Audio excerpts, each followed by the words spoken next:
ఇప్పుడు సురేష్ గారికి కావాల్సిన ఆన్సర్ వచ్చింది. ఇంకా వెళ్ళి అడగరు. ఇంకా పర్వాలేదు ఆ రేంజ్లోకి. మేఘన అనగానే ఒకటి ఉంది కదా ప్రజలలో కూడా. ఒకటి అంటే ఏమన్నా చెప్పండి. మేఘన గారు అంటే బాగా బాగా హాపీగా ఉంటారని. అలాంటివి ఉన్నాయి సీన్లు లేవా? బాగా మీరు అడగాల్సినప్పుడు ఏంటంటే మేఘనా గారు అంటే బాగా హాట్ గా ఉంటారని కాదు, హాట్ సీన్స్ ఉన్నాయని అడగాలి. సో అంతే కదా, మీరు బాగా హాట్ మీకు కావాలి అనాలంటే కొంచెం ఇబ్బంది అనుకో. మాకు ఇబ్బంది ఎందుకండి, మీరు మీడియాలో ఉన్నారు, మేము కూడా మీడియాలో ఉన్నాం. మీరు ఇబ్బందిగా అనిపించాల్సిన విషయాలు వస్తే డైరెక్ట్ మాట్లాడకుండా మీరు అర్థం చేసుకుంటారు. దేనికైనా క్లారిటీ ఉండాలి. లైవ్ క్లారిటీ అడిగాను. మీ నివిడిలో ప్రజలను రంజింపజేస్తారా? మా డైరెక్టర్ గారు ఏదనుకున్నారో అవుట్పుట్ నేను ఇచ్చాను. సో ఆయన అడగండి, ఆయన సాటిస్ఫాక్షన్. చాలా మంది అంటుంటారు నేను ఇలా అనుకోలేదు, ఇలా వచ్చింది సినిమా అని అంటారు. సినిమా తర్వాత మీరు సాటిస్ఫాక్షన్ అయ్యారా? అది నన్ను అడగకూడదు, డైరెక్టర్ గారిని అడగాలి. నేను అదే అంటే నేను కరెక్ట్ గా 100% న్యాయం చేశాను ఆ క్యారెక్టర్ కి అనుకుంటున్నాను. ఎందుకంటే మీరు హీరో గారిని అడిగారు కదా ఇప్పుడే ఎలా చేశాను. శెట్టి గారు ఉందా రొమాన్స్ ఏమైనా ఉందా? అంటే ముగ్గురుతోటి కాకుండా ఈమెతోటి. ఇప్పుడు ముగ్గురు హీరోయిన్స్ అండి. కాబట్టి కింద కూడా ఉంది. అది కథకి సంబంధించిన రొమాన్స్ అండి. అంటే ఏదో మేము పెట్టగలను కాదు, కథకి సంబంధించిన రొమాన్స్. అంటే ఈ రోజుల్లో దాదాపు అన్ని అలాగే ఉన్నాయి. అలా అన్ని కాదు కొన్ని అన్న. ఓకే, ఇంకొక అమ్మాయి ఏంటంటే లోపల హ్యాపీగా ఫీల్ అయ్యాడు, బయటికి టెన్షన్ గా ఫీల్ అయ్యాడు. ఓకే, తర్వాత షూటింగ్ అయిన తర్వాత ఇంకో హీరోయిన్. ఓకే, మన నాయన గారి. ఓకే, పరిచయం ఉందా ఎంతమంది? మాది ఒక 5-6 years నుంచి. ఓకే ఓకే, అప్పుడు కొంచెం ఫ్రీ అయినా. వాళ్ళతో వాళ్ళు నా బెస్ట్ ఫ్రెండ్స్. ఓకే, నాకు ఇండస్ట్రీలో బెస్ట్ ఫ్రెండ్. ఓకే, అయితే కొంచెం ఇంకా ఫ్రీ అయ్యాను. మాగినా కదా మళ్ళీ మీరు ఏదైనా బెస్ట్ ఫ్రెండ్ అంటే మీరేమన్నా డైరెక్టర్ గారు కూడా ఎంత కావాలో అంతేనే చేపించారు తప్ప ఓకే మీరు ప్రొసీడ్ అయిపోండి అని మీరు ఎక్స్పెక్ట్ చేస్తున్నారు.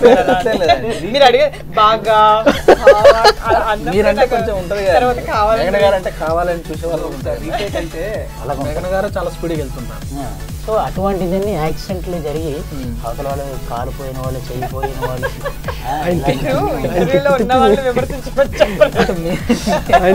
టాపిక్ మీ దగ్గరికి తీసుకొస్తారు. ఇటువంటి జరుగుతున్నప్పుడు మామూలుగా అందరూ సోడావా వాటరో ఎక్స్పీరియన్సే కదా, పచ్చిగా అంటారండి. మరి ఈయన ఎలా తాగుతారు నాకు అందుకనే అడుగుతారండి కావాలి. సో ఆ తాగుడు అలవాటు అయిపోయి నేను లేకపోతే ఎలా చెప్పండి. డైరెక్టర్ గారు ఎలా కోఆపరేషన్ చేశారు? వారి నుండి మీరు ఏం నేర్చుకున్నారు ఈ సినిమాలో? మన ఇద్దరి ప్రాజెక్ట్ కి నేర్చుకోవాల్సిన చాలా ఉంటుంది. ఇక్కడతో నాకు వచ్చేసింది నేను పర్ఫెక్ట్ అని అనుకోవడానికి ఎప్పుడు నేర్చుకోలేదు. చంటికి నేర్చుకోవడం అంటే నేర్చుకోవాల్సి వచ్చినప్పుడు నేర్చుకుంటాం. కొన్ని కొన్ని అంటే మీరు ఆల్రెడీ హెల్దీగానే ఉన్నారు,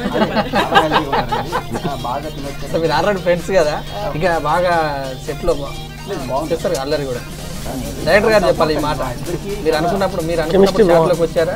అంటే ఇప్పుడు కొత్తగా నేను ఏదో షాట్లోకి వచ్చారంటే పిలిచినప్పుడు రారు కదా కొంతమంది.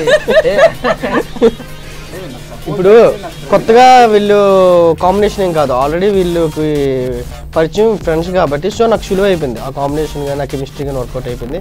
బాగా కోఆపరేట్ చేసి బాగా వచ్చిందండి అవుట్పుట్ కూడా. అది వాళ్ళ కాంబినేషన్. నేను అక్కడికి వెళ్ళలేదు కానీ మానిటర్లో చూసాను.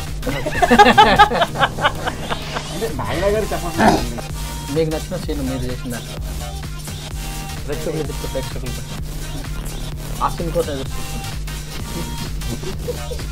నేను ప్రతి సీన్ ఎంజాయ్ చేస్తూనే చేశానండి. అంటే ఇది నాకు మీరున్నంతసేపు ఇప్పుడు నేనున్నంతసేపు మీరు మంచిగా యాక్టివ్ గా ఎనర్జెటిక్ గా ఇంటర్వ్యూ చేస్తూ ఉంటారు.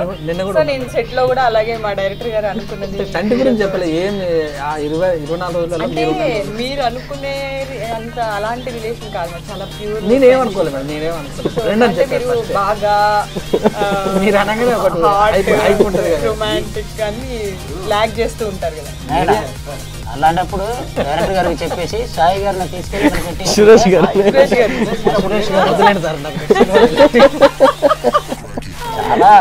చాలా ముందే తెలుసా? తెలుసు. అయ్యో చెప్పాను కానీ అందుకే ఇందాక. సురేష్ గారు కూడా నిన్న అంత యాక్టివ్ లేరండి. ఈ రోజు యాక్టివ్నెస్ సూపర్, మామూలుగా కాదు. మేఘనా గారు ఉన్నారంటే ఏదో మీ దయ.